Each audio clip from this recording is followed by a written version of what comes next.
बाक्सा जिल्ला एबसुनि 8थि बोसोरसालिया आरो कुमारिकाटा दखरा एबसुनि 49थि थान्दै जखन्थाया दिनैनिफ्राय जागायबाय। बाक्सा जिल्ला दुलाराय बर' फरायसा आफादनि 8थि बोसोरसालिया जथुमा आरो कुमारिकाटा दखरा एबसुनि 49थि थान्दै जखन्थाया दिनै डिसेम्बरनि 8 खालारनिफ्राय 9 आरो 10 सानथामनि हाबाफारिजों कुमारिकाटा बगाजुलि बाथौगुरियाव गाजा गोमजायै खुंजागोन। दिनैनि गिबि साननि हाबाफारि बायदियै फुंबिलिनि 10 रिंगानिफ्राय रुंसारि लकेश्वर बसुमतारी गाहाय दरखं, गाहाय जौसां, गाहाय सायनासालि, गोसोखां जामुंसालि, थान्दै बादा, थान्दै नब्लां, गोसोखां आलासि जिरायसालि, गेलेमु फोथार बेखेवनाय कुमारिकाटा दखरा एबसु आफादनि फिरफिलाखौ बिरहोयो सुक्रेश्वर दैमारि बिथाङा आरो बड'लेण्ड मुंख्लंफोरनिसिम बिबार बावनाय आरो थुनलाइयारिबो बादायलायनाय हाबाफारि खुंनाय जायो। बेनि उनाव भलिबल, काबादि, खन्थाइ आवरायनाय आरो बायदि बायदि हाबाफारिखौबो खुंनाय जायो। मख'नो गोनांदि बे जथुमा थान्दै मेलनि गेजेरजों गोदानै तामुलपुर जिल्ला दुलाराय बर' फरायसा आफाद दाफुंनानै लानाय जागोन, जायनि थाखाय जोबोरैनो मेहेरगोनां आरो नोजोरबोथावना जागोन खुंजानाय बाक्सा जिल्ला एबसुनि बोसोरसालिया जथुमाया।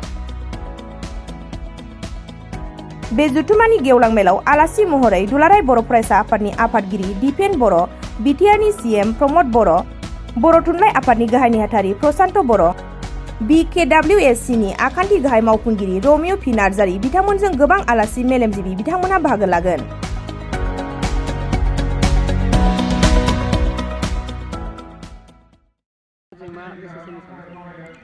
गिबियाव गासैबो जोंनि बर'नि प्रटेस्टेन्टसिम गोसो गोरबोनि गाहाम हामलायनायखौ बावहरग्रोबाय।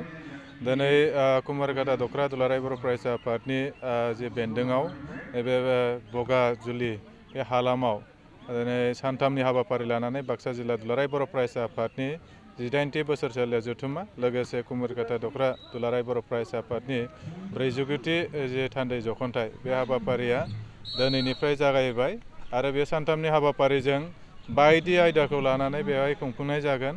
जों आसा खालामदों गासैबो बे ओनसोलनि रायजो राजाया बेवहाय हेफाजाब होफैगोन आरो जोंखौ मदद होलांगोन। दुलाराय बर' फरायसा आफादा माहारिनि थाखाय गोबां खामानि मावबोबाय थादों आरो नैबे समाव जोंहा थान्दै जखन्थायनि गेजेरजों माखासे बिथांखि लानानै खामानि मावनो गोनां दङ। दा नैबेहायनो मोनसे आरो मख'थाव जे मख'नो गोनाङा बेनो जे नैबे तामुलपुर जिल्लाया गोदानै जाबाय, नाथाय बाक्सा जिल्ला दुलाराय बर' फरायसा आफादा बेखौ आलादायै दाफुंनाय जायाखैमोन। बोखावजायै बाक्सा जिल्ला दुलाराय बर' फरायसा आफाद दङमोन।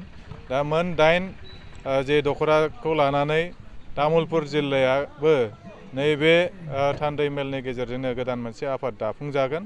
दा बेनि थाखायनो गासैबो जोंनि रायजो राजाखौ जाहाथे मदद होफैनो थाखाय खावलायबाय आरो नैबे जे सानथामनि हाबाफारि दिनै जे थुनलाइयारि बादायलायनाय बे जागासिनो दङ। बेजों लोगोसे जोंनि गेलेमु बिथिङाव भलिबल आरो जे काबादि बे सोलिगासिनो दङ। बिदिनो दा मोनायाव देंखोमुनि 1, 2, 3नि बादायलायनाय बे जागोन। बेबायदियैनो जोंहा जे गेवलां मेल, बे गेवलां मेला 10 खालाराव जागोन। दा बे 10 खालाराव जोङो मानव गेदेर जोंनि मिरु दुलाराय बर' फरायसा आफादनि मानगोनां आफादगिरिखौ जों हांख्रायदों आरो बायदि जोंनि जे एकर्डनि खोथा बायदि बायदिखौ सावरायनांगौनि थाखाय बिटिआरनि मानव गेदेर चिफ प्रमद बर' बिथांखौबो जोङो हांख्रायदों आरो जे केबिनेट मिनिस्टार इउ जि ब्रह्म लोगोसे बायदि बायदि जोंनि हालामनि इन्टेलेक्सुयेल जे बिथांमोनखौबो जोङो हांख्रायदों।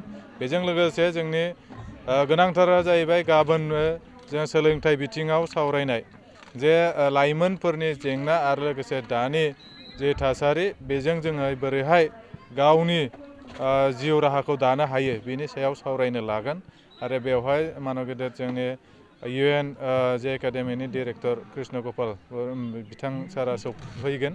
बेजों लोगोसे दिनैनि लाइमोना ड्राग्सजों बिराद मोगा मोगि जानो गोनां जादों बा ड्राग्सआव गोजोमनानै दङ। ड्राग्स लाग्रा जे जोंनि लाइमोनफोरा बारानिफ्राय बारा जादों, ड्राग्स लानानै थैनायसिम जादों।